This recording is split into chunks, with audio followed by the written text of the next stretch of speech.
नमस्कार, आप देख रहे हैं डीडी न्यूज़। मैं हूं आंचल गुलाटी कुंबर और आइए आगे बढ़ने से पहले डालते हैं एक नज़र सुर्खियों की तरफ। नाइजीरिया दौरे पर प्रधानमंत्री नरेंद्र मोदी आज राष्ट्रपति टिनुबू के साथ द्विपक्षीय संबंधों पर करेंगे चर्चा।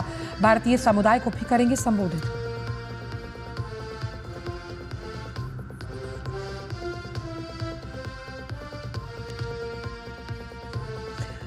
महाराष्ट्र में अमित शाह गढ़चिरौली, वर्धा और काटौल में भरेंगे हुंकार। प्रियंका गांधी और उद्धव ठाकरे भी करेंगे चुनावी प्रचार।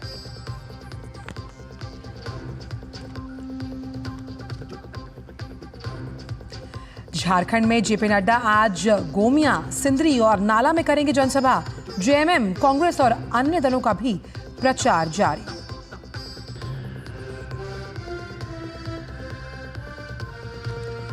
इजरायल के प्रधानमंत्री बेंजामिन नेतन्याहू के घर पर दागे गए 2 फ्लैश बम। बागीचे में गिरे, किसी के हताहत होने की कोई खबर नहीं।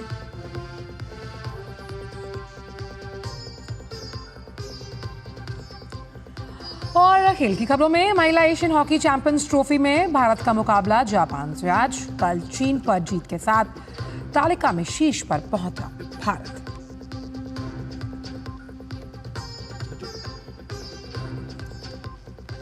और आइए अब जान लेते हैं सभी खबरों को विस्तार के साथ। प्रधानमंत्री नरेंद्र मोदी आज 3 देशों की यात्रा के पहले चरण में नाइजीरिया की राजधानी अबुजा पहुंचे। अबुजा पहुंचने पर प्रधानमंत्री का भव्य स्वागत किया गया।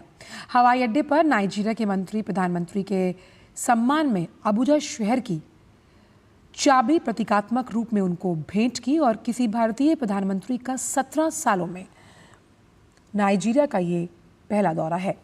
प्रधानमंत्री आज नाइजीरिया के राष्ट्रपति बोला टिनुबू के साथ द्विपक्षीय संबंधों को बढ़ावा देने के लिए प्रतिनिधिमंडल स्तर की वार्ता करेंगे और इस दौरान दोनों नेताओं के बीच कई सहमति पत्रों पर हस्ताक्षर होने हैं।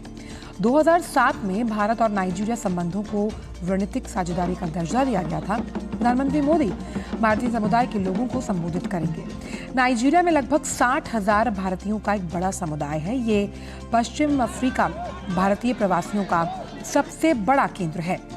प्रधानमंत्री के दौरे के दौरान कुछ बड़े समझौते होने की भी उम्मीद है।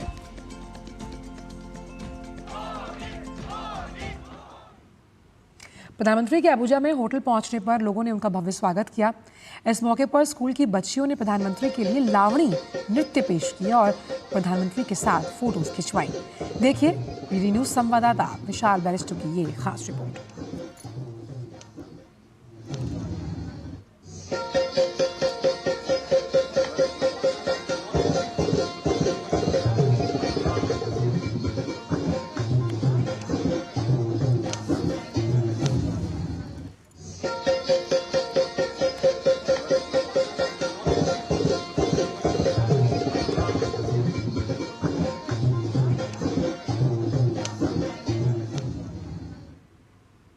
मैं इस वक्त अबुजा में हूं और आप देख सकते हैं कि कितना ज़बरदस्त रिसेप्शन यहाँ प्रधानमंत्री नरेंद्र मोदी को दिया गया है और ख़ास तैयारी इन छोटे बच्चों ने की लावणी डांस करके। कैसा लगा आज प्रधानमंत्री के साथ आपने फ़ोटो खिंचा है? एक इतना बहुत वाव मोमेंट था, मतलब यकीन ही नहीं हो रहा था कि मैं प्रधानमंत्री के साथ खड़े होकर एक फ़ोटो ले रही थी। बहुत प्राउड मोमेंट है मेरे लिए। और कितनी तैयारी आपने करी, आज कैसा लग रहा है कि उस तैयारी का रिजल्ट एक्सीलेंट है? हम लोग 3 महीने से तैयारी कर रहे हैं एंड आज हुआ है तो हम लोग बहुत हैप्पी मोमेंट है, गर्व का मोमेंट है। हमने प्रधानमंत्री के सामने परफॉर्मेंस किया है लावनी। क्या लगा उनको इतने पास से देखकर, कैसी फीलिंग आ रही थी आपको? मुझको बहुत खुशी, I was very happy, very excited and I am very grateful. Very grateful. यहाँ पर कुछ लोग हैं जो खास तौर से मराठी स्टाइल के अंदर उन साफा वाफा बांध कर आए हैं। क्या कहेंगे आज आप प्रधानमंत्री से, आप इतने करीब से मिले? ये हमारा लाइफ का सबसे बड़ा मौका है प्रधानमंत्री को मिलने के लिए। और जो मराठी के लिए जो ये क्लासिकल लैंग्वेज घोषित किया है अभिजीत मराठी, उसके लिए हम लोग मोदी जी के लिए बहुत बहुत धन्यवाद। और पूरा यहाँ से पूरा महाराष्ट्र मोदी जी को सपोर्ट करेगा पूरा। और आप भी बहुत पूरी मराठी स्टाइल में आइए, थोड़ा आगे आ जाइए जी। बताइए कैसा फीलिंग था? हम लोग बहुत बहुत गर्व महसूस करते हैं, महाराष्ट्र को इतना उन्होंने इम्पोर्टेंस दिया है। Thank you so much and it's really a proud moment. Thank you. Proud moment है, कुछ छोटे बच्चे भी हैं आपके साथ। इस बच्चे को तो आशीर्वाद दिया है प्रधानमंत्री। ये हमारी इस बच्चे का नाम नमस्वी है, नमो नमो। सो इसके लिए बहुत बड़ी उपलब्धि है, प्रधानमंत्री जी ने इसको। तो जैसे कि आपने देखा कि ये लोग सब बहुत ज़्यादा एक्साइटेड है और एक ही बात इनके ज़बान पे थी, वो थी मोदी मोदी। कैमरामैन मोरमुकुट शर्मा के साथ मैं Vishal Bairisto, DD news, Abuja, Nigeria. प्रधानमंत्री नरेंद्र मोदी नाइजीरिया पहुंच चुके हैं और किसी भी भारतीय प्रधानमंत्री का 17 साल में ये पहला नाइजीरियाई दौरा है। तेल और गैस के विशाल भंडार की वजह से नाइजीरिया अफ्रीका के अहम देशों में से एक है। तो आइए अब ग्राफिक्स के जरिए डालते हैं दोनों देशों के संबंधों पर एक खास नज़र। तो भारत नाइजीरिया के बीच जो आर्थिक सहयोग अगर हम देखें तो कई दशकों से ये काफ़ी मजबूत रहा है और दोनों देशों के बीच जो द्विपक्षीय व्यापार है वो 15 बिलियन अमेरिकी डॉलर तक पहुंच चुका है।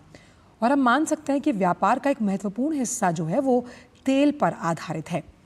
भारत नाइजीरियाई तेल का सबसे बड़ा आयातक है और भारतीय कंपनियों का नाइजीरिया में लगभग अगर हम देखें तो 27 बिलियन अमेरिकी डॉलर का निवेश है। यानी जो भारतीय कंपनियां हैं वो 27 बिलियन डॉलर अमेरिकी डॉलर का निवेश वहाँ कर रही हैं और ये कंपनियां नाइजीरिया में सबसे बड़ी एम्प्लॉयमेंट अपॉर्चुनिटीज़ देती हैं और नाइजीरियाई छात्रों के लिए अगर हम देखें तो एजुकेशनल हब के तौर पर भारत एक पसंदीदा गंतव्य है।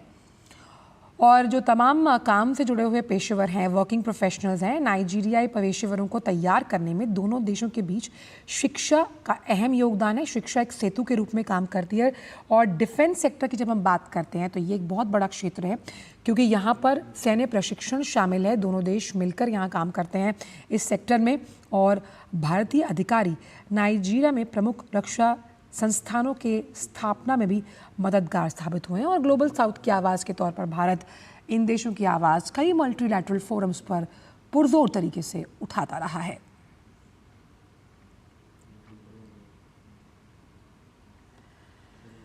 तो भारतीय कंपनियां नाइजीरिया में संघीय सरकार के बाद दूसरी सबसे बड़ी नियोक्ता हैं। डीडी न्यूज़ के संवाददाता विशाल बैरिस्टो ने नाइजीरिया में रेस्तरां के श्रृंखला चलाने वाले भारतीय होटल व्यवसायी के साथ नाइजीरियाई होटल स्टाफ और भारतीय समुदाय के लोगों से विशेष बात की है। रेस्तरां की ये श्रृंखला स्थानीय नाइजीरियाई लोगों को रोजगार के मौके दे रही है। देखिए अबुजा से नाइजीरियाई अर्थव्यवस्था में मदद करने वाली भारतीय रेस्तरां की ये विशेष कहानी। भारत और नाइजीरिया के रिश्ते बहुत मजबूत हैं और एक जो कड़ी है जो दोनों देशों के रिश्तों को और भी मजबूत बनाती है वो है करी कनेक्शन। मैं एक हिंदुस्तानी रेस्तरां में हूँ और यहाँ की ख़ास बात यह है कि इस रेस्तरां में खाना तो अच्छा मिलता ही है लेकिन इन्होंने जो स्टाफ हायर किया है वो यहाँ के लोकल नाइजीरियंस हैं। आइए हम उन लोगों से बात करते हैं और जानते हैं कि किस तरह से ये जर्नी स्टार्ट हुई और अब कहाँ तक वो पहुँचे हैं। मेरे साथ है राजेंद्रन जो सिलेंट्रो रेस्तरां के मालिक है। राजेंद्र, कैसे आपकी जर्नी स्टार्ट हुई? We started Cilantro 12 years back and we have slowly grown to a group of 23 restaurants in Nigeria. We run our restaurants across Nigeria from Lagos, Abuja, Kano, Ekiti and other cities. अच्छा, ये बताइए कि आपने कितने Nigerians को employ किया हुआ है? We have around 900 Nigerians employed in our group of restaurants at the moment. 900 Nigerians को इन्होंने रोजगार दिया हुआ है। आइए हम उन कुछ लोगों से बात करते हैं। Michael, what's so special about working with Cilantro? They are very great company in Nigeria. They are one of the best company in restaurants in Nigeria. हमारे साथ कुछ भारतीय भी बैठे हैं, आइए हम उनसे भी जानते हैं। ये बताइए कि हज़ारों मील दूर भारत से आप यहाँ पर क्यों आते हैं? क्या सिर्फ घर का खाना खींच के लाता है? काम धंधा ने हमें यहाँ लेकर आया है और जब परदेश में देश की याद आती है तो ऐसे रेस्टोरेंट में आ जाते हैं। हम यहाँ पे काम धंधे के लिए 25 साल से रह रहे हैं और जब से हम इधर आए हैं अबुजा में सिलेंट्रो का खाना खा रहे हैं। यहाँ का जो इंडियन फूड है वो बहुत बहुत डिलीशियस है। अपने देश की याद दिलाता है, अपने घर की याद दिलाता है। ऐसा खाना जो ना सिर्फ आपकी ज़बान को भाता है बल्कि आपके दिल को भी छू जाता है। कैमरामैन मोरमुकुट शर्मा के साथ मैं Vishal Bairisto, DD news, Abuja. और रुक करते हैं कुछ चुनाव से जुड़ी हुई खबरों का। महाराष्ट्र विधानसभा चुनाव को लेकर राज्य में मतदाताओं को लुभाने के लिए नेता भरसक कोशिश कर रहे हैं और इसी सिलसिले में भाजपा के वरिष्ठ नेता और गृह मंत्री अमित शाह महाराष्ट्र में आज 3 जनसभाओं को संबोधित करेंगे। वो आज गढ़चिरौली, वर्धा और काटोल विधानसभा में चुनावी रैली करने वाले हैं।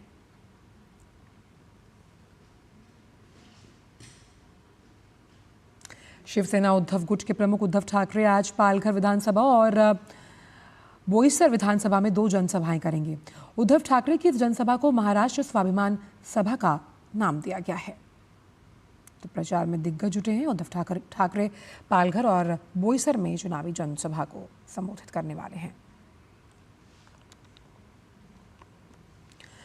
वहीं कांग्रेस महासचिव प्रियंका गांधी आज गढ़चिरौली में जनसभा और नागपुर में रोड शो करेंगी। प्रियंका गांधी महाविकास अघाड़ी की जनसभा में गढ़चिरौली में शामिल होंगी, जहां गठबंधन की और नेता भी मौजूद रहेंगे। गढ़चिरौली की जनसभा 11:30 बजे होगी। वहीं नागपुर में दोपहर 2 बजे रोड शो किया जाएगा।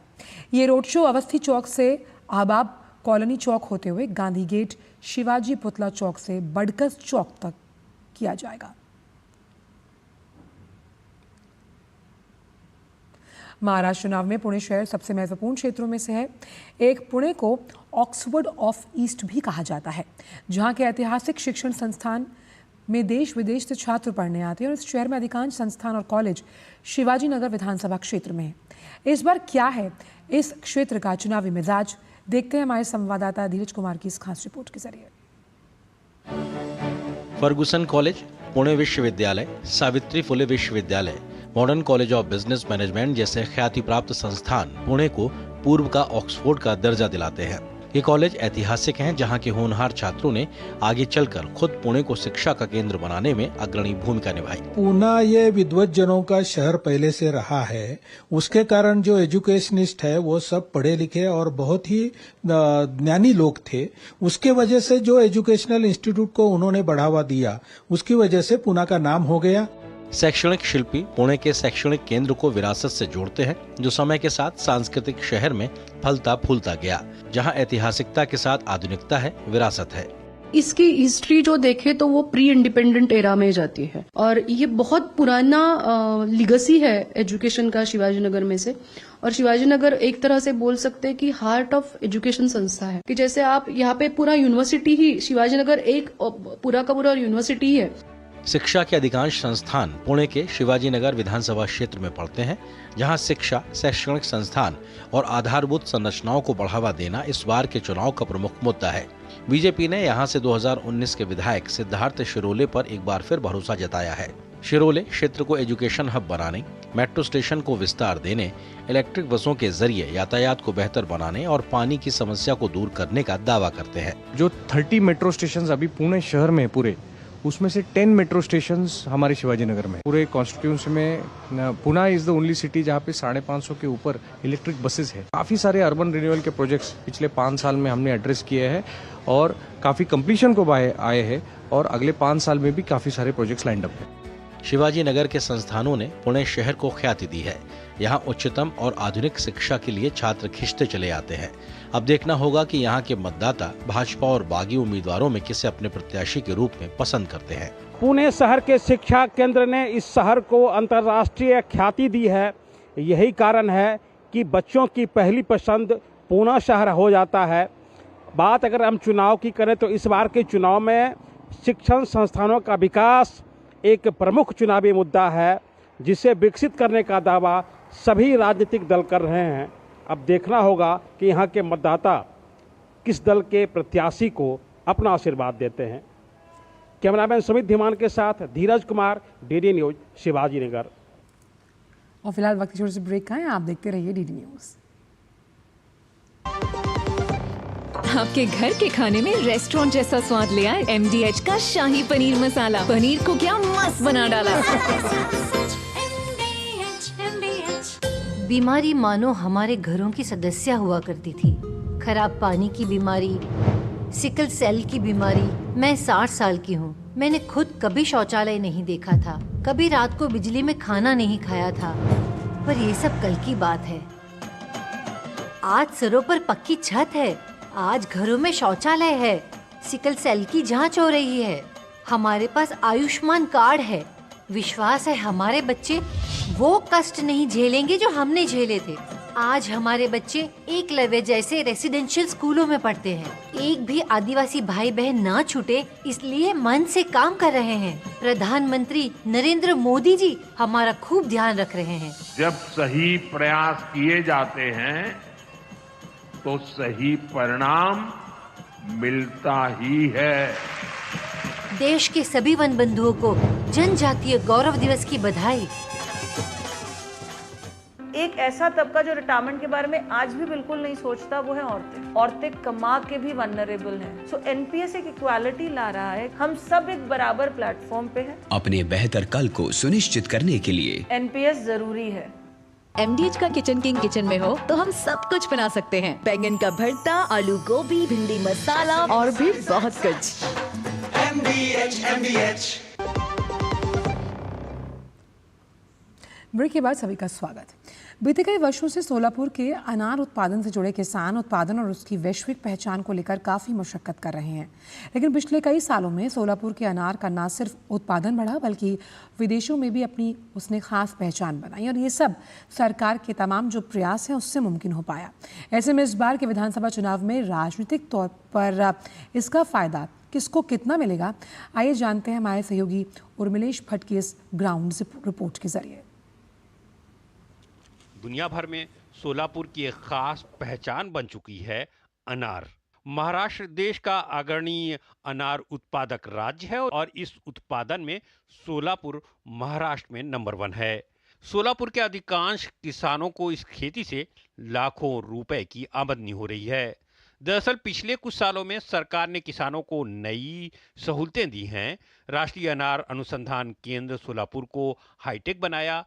सिंचाई, पावर सब्सिडी, सुलभ आवागमन के साधन, Solapur Hyderabad national highway, Solapur Bangalore national highway, किसानों को अनार की ऑर्गेनिक खेती को बढ़ावा देना, बैंकों से सुलभ दर ऋण मुहैया कराना, बाजार तक पहुंच बढ़ाने तक सोलापुर एयरपोर्ट, फलों की पैदावार और गुणवत्ता में सुधार, गुणवत्तापूर्वक रोपण सामग्री उपलब्ध कराने और मूल्य संवर्धन तकनीकें मुहैया कराना इसमें शामिल है।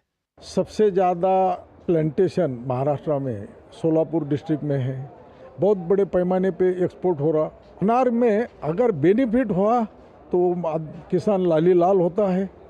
वर्ष 2011-12 में सोलापुर में 772 मैट्रिक टन अनार का उत्पादन हुआ था, जो वर्ष 2021 और 22 में बढ़कर 3148 मैट्रिक टन हो गया। वहीं अगर निर्यात की बात करें तो 2011-12 में 30.1 मैट्रिक टन अनार का निर्यात किया गया था, जो 2020-21 में बढ़कर 67.98 मैट्रिक टन हो गया। भारत ने वित्त वर्ष 2023-24 में संयुक्त अरब अमीरात, बांग्लादेश, नेपाल, नीदरलैंड, सऊदी अरब, श्रीलंका, थाईलैंड, बहरीन और ओमान सहित अन्य बाजारों में 69.08 मिलियन $US मूल्य के 72,011 मीट्रिक टन अनार का निर्यात किया। कि अनार अनुसंधान केंद्र जो है सोलापुर का, वो महाराष्ट्र के लिए बहुत अहम मुद्दा बन चुका था और उसके ऊपर बहुत सालों से कुछ काम नहीं हो रहा था, लेकिन इस गवर्नमेंट ने वो पॉलिसी मेकिंग में उसका अनाउंसमेंट भी कर दिया और उसको कार्यान्वित भी कर दिया। खेती और किसानों को लेकर केंद्र की सरकार संवेदनशील रही है। पिछले दिनों राज्य में महायुति सरकार बनने के बाद किसानों को डबल इंजन सरकार का बल भी मिला। यही वजह है कि अतीत की कड़वी यादों को पीछे छोड़कर ये किसान अब अनार की मिठास के ख्वाहिशमंद हैं। इन्होंने जो किसान रेल शुरू कर दी, सांगोला से डायरेक्ट दिल्ली, कलकत्ता, जो 60 रुपये ट्रांसपोर्ट का एक बॉक्स के लिए खर्चा आता था, वो ओनली 25 रुपये में खर्चा शुरू हो गया। पहला रेट खाली 60 रुपये मिलता, अभी 200-150 मिलता है। इतना फायदा हो गया खेती के लिए। सोलापुर के 11 विधानसभा सीटों के पिछले राजनीतिक समीकरण को अगर देखें तो अधिकांश सीटें महायुति गठबंधन का कब्जा था। अब ऐसे में सोलापुर के इस बार की चुनावी तस्वीर में अनार की लाली और मिठास महायुति के खाते में जाती है या अगाड़ी की गाड़ी की रफ्तार को तेज करती है। उर्मिलेश भट्ट की report, DD news, Solapur, Maharashtra. बात अब करते हैं पुणे शहर के बडगांव शेरी विधानसभा क्षेत्र की, जिसमें एनसीपी बनाम एनसीपी की ही लड़ाई है। एनसीपी की लड़ाई में बसपा प्रत्याशी डॉक्टर होलगेश चलवादी की एंट्री ने मुकाबले को बहुत रोचक बना दिया। चलवादी से बात की है हमारे संवाददाता धीरज कुमार ने। पुणे शहर में स्थित है बडगांव शेरी विधानसभा क्षेत्र और इस क्षेत्र पर इस बार का मुकाबला रोचक है। हमारे साथ बीएसपी के प्रत्याशी डॉक्टर होलगेश चलवादी जी इस वक्त मौजूद हैं और जिनसे हम बात करते हैं। सर, जो मुकाबला कहा जा रहा है कि बडगांव शेरी में रोचक है, क्या किन मुद्दों के साथ आप इस बार चुनावी सभा में हैं? यहाँ पे देखें तो सबसे बड़ा पानी का सवाल है सर। आज भी या बड़े बड़े सोसाइटी में करोड़ों रुपए खर्चा करके उनको टैंकर से पानी लाना पड़ता है। दूसरी बात देखिए, यहाँ पे पुणे ये एजुकेशन हब है। यहाँ के जो पुणे म्युनिसिपल कॉरपोरेशन के सरकारी स्कूल जब आप देखेंगे तो उसकी अवस्था बहुत खराब है सर। और आजकल बच्चे भी वो स्कूल में नहीं जाना चाहते क्योंकि वह प्रॉपर एजुकेशन नहीं मिलता। और नाम क्या है? पुणे एजुकेशन हब है। उसके साथ आप देखेंगे जो कॉमन नीड्स रहते लोगों के, वो भी यहाँ पे पूरा नहीं हुआ। जैसे बेसिक वर्क होता है ना सर, जो रोड का हो, स्ट्रीट लाइट का हो, ऐसे काफ़ी समस्या है जो कि वडगांव शहरी में जो होना था आज तक हुआ नहीं है। एक जो सवाल है कि आपका क्या विजन है, आप मुकाबले में हैं, किस विजन के साथ आप मुकाबले में इस क्षेत्र की जनता के लिए? सर, मेरा विजन ये है कि वडगांव शहरी का पूरे तरह से विकास करना और यहाँ के जनता में एक सेकुलरिज्म पैदा करना, ना कोई ऊंच ना कोई नीच, सभी को साथ में लेके मुझे काम करना है। उसके साथ जो पुणे एजुकेशन सिटी कहलाता है उसका और दर्जा बढ़ाना। एक जो मैं सवाल जानना चाहता हूँ, आपको यहाँ की जनता क्यों चुने? दो यहाँ से और भी उम्मीदवार हैं। इसके पहले जो भी लोग जो आज लड़ रहे हैं वो दोनों भी एमएलए हो चुके, और वो क्या, वो लोग कौन है क्या है ये जनता जानती है। और मैं सर एक शिक्षा लाइन से बोला, शिक्षा क्षेत्र से हूँ, तो मुझे ये मौका मिलता है वडगांव शहर में एक अलग किस्म का मैं डेवलपमेंट करके दिखाऊंगा जो सबसे बेहतर होगा। तो ये थे हमारे साथ बडगांव शेरी से बीएसपी के उम्मीदवार डॉक्टर होलगेश चलवादी जी, जिनका साफ तौर पे ये कहना है कि जनता के भीतर उनके लिए भरोसा है। उन्होंने शिक्षा के मॉडल स्थापित किए हैं। हाँ, हालांकि जो समस्याएं इस क्षेत्र में हैं, अगर उन्हें जनता आशीर्वाद देती है तो उन समस्याओं को दूर करने के लिए वो जरूर काम करेंगे। कैमरामैन सुमित धीमान के साथ धीरज कुमार, डीडी न्यूज़, वडगांव शेरी। और झारखंड में विधानसभा चुनाव के दूसरे और अंतिम चरण के प्रचार को अगर हम देखें तो वो चरम पर है। जनता को अपने पक्ष में करने के लिए सभी राजनीतिक दलों ने अपनी पूरी ताकत झोंक दी। इस क्रम में भारतीय जनता पार्टी के अध्यक्ष और केंद्रीय मंत्री जेपी नड्डा आज झारखंड में चुनावी प्रचार करेंगे। जेपी नड्डा बोकारो के गोमिया विधानसभा, धनबाद जिला के सिंदरी विधानसभा क्षेत्र और जामताड़ा में नाला विधानसभा में कुल 3 जनसभाओं को संबोधित करेंगे। इसके अलावा भाजपा नेता अर्जुन मुंडा देवघर जिले के सारठ में जनसभा करेंगे। वहीं झारखंड मुक्ति मोर्चा और कांग्रेस भी पूरे दमखम के साथ प्रचार में जुटी हुई है।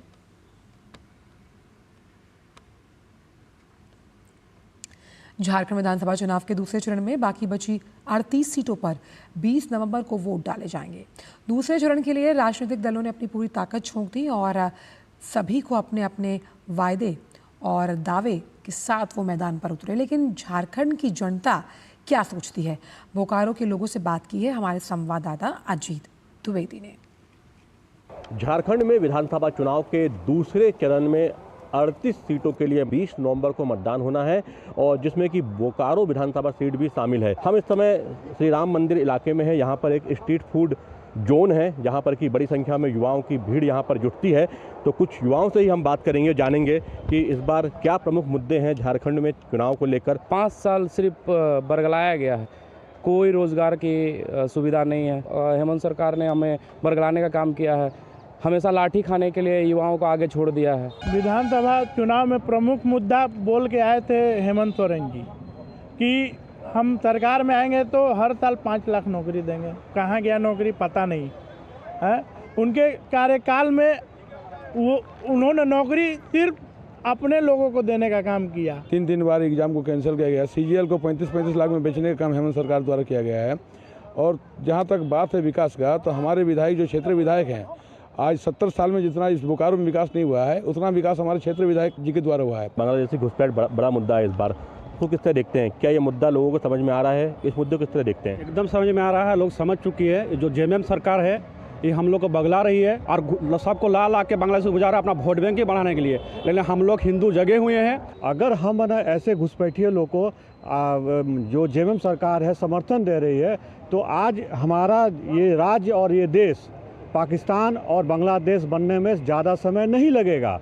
वो लोग आके हमारी संपत्ति को, हमारी बहन बेटियों का इज्जत से खेल रहे हैं और हमें इस चीज़ को रोकना पड़ेगा। बोकारो विधानसभा क्षेत्र में जो यहाँ के लोग हैं उनका कहना है कि यहाँ पर भ्रष्टाचार, बेरोजगारी, पलायन के साथ साथ यहाँ पर जो बांग्लादेशी घुसपैठ है वो बड़ा मुद्दा है और उससे कहीं ना कहीं यहाँ के जल, जंगल, जमीन, रोटी, बेटी और माटी जो है, जो कि बीजेपी लगातार दावा करती रही है, वो प्रभावित हो रहा है। कैमरामैन राहुल चोपड़ा के साथ Ajit Dwivedi, DD news, Bokaro, Jharkhand.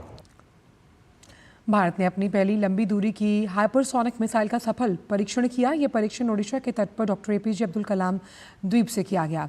DRDO द्वारा विकसित इस मिसाइल ने भारत को रक्षा प्रौद्योगिकी के क्षेत्र में एक नई ऊंचाई पर लाकर खड़ा कर दिया है। रक्षा मंत्री राजनाथ सिंह ने सफलता पर डीआरडीओ, सशस्त्र बलों और इंडस्ट्री के जो वैज्ञानिक हैं उन्हें बधाई दी है।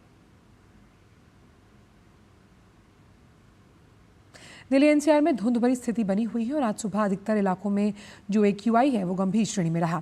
आज सुबह नई दिल्ली रेलवे स्टेशन, एम्स, नेहरू प्लेस, मयूर विहार में प्रदूषण के कारण धुंध की चादर दिखी। वहीं AQI स्तर अगर हम कई सप्ताह को देखें तो लगातार गंभीर श्रेणी में बना हुआ, जो कि स्वास्थ्य के लिए हानिकारक है।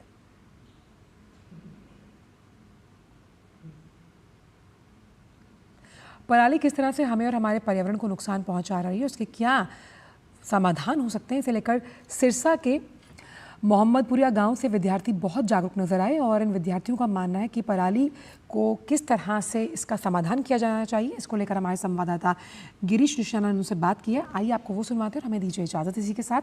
नमस्कार। पराली क्या है इसके नुकसान और किस तरह से इसका किया जा सकता है प्रबंधन, इस पर ज़्यादा बात करने के लिए हम मौजूद हैं मोहम्मदपुरिया के आरोही मॉडल सीनियर सेकेंडरी स्कूल के अंदर। यहाँ क्या कहना है विद्यार्थियों का, आइए बात करते हैं। आप बताइए क्या है पराली? पराली धान की फसल के बाद जो वेस्ट बचता है उसे पराली कहते हैं। किस तरह से पराली को समाप्त किया जा सकता है? हम उसके फर्टिलाइजर्स बना सकते हैं, ईंटें बना सकते हैं, उसके छोटे छोटे टुकड़े करके उसके अंदर हम कंकर मिला के उसके ईंटें बना सकते हैं और इसे पेपर इंडस्ट्री में यूज़ कर सकते हैं। आप क्या कहेंगे? सर, पराली नहीं जलानी चाहिए क्योंकि इससे कई तरह की बीमारियां फैलती हैं, जैसे अस्थमा, कैंसर जैसे रोग और वायु पोल्यूशन होता है। पराली का सबसे बड़ा इफेक्ट तो ये होता है कि जब हम पराली जलाते हैं तो उसमें से मीथेन और कार्बन मोनोऑक्साइड जैसी गैसें निकलती, जहरीली गैसें, जिनके कारण जो ह्यूमन के लंग्स हैं और जो ह्यूमन का स्ट्रक्चर है वो उसमें दिक्कत होती है। और सबसे बड़ा कारण है हमारा जो क्वालिटी इंडेक्स है होता है जो एयर का, उसमें दिक्कत होती है, वो ख़राब होता है, जिसके कारण सांस लेने में दिक्कत होती है, बड़े लोगों को भी और बच्चों को भी दिक्कत होती है। तो कहीं ना कहीं ये जो स्कूल के विद्यार्थी हैं ये अच्छे से जानते हैं कि पराली क्या है, पराली को किस तरह से समाप्त किया जा सकता है और पराली के क्या नुकसान हैं, इसको भले प्रकार से जानते हैं। और ये ज़्यादातर बच्चे किसानों के बच्चे हैं, अपने घरों में जाकर ये अपने माता पिता को बताते भी हैं कि किस तरह से पराली का प्रबंधन करना है। कैमरामैन कमलेश कुमार के साथ गिरीश निशाना, डीडी न्यूज़, सिरसा, हरियाणा।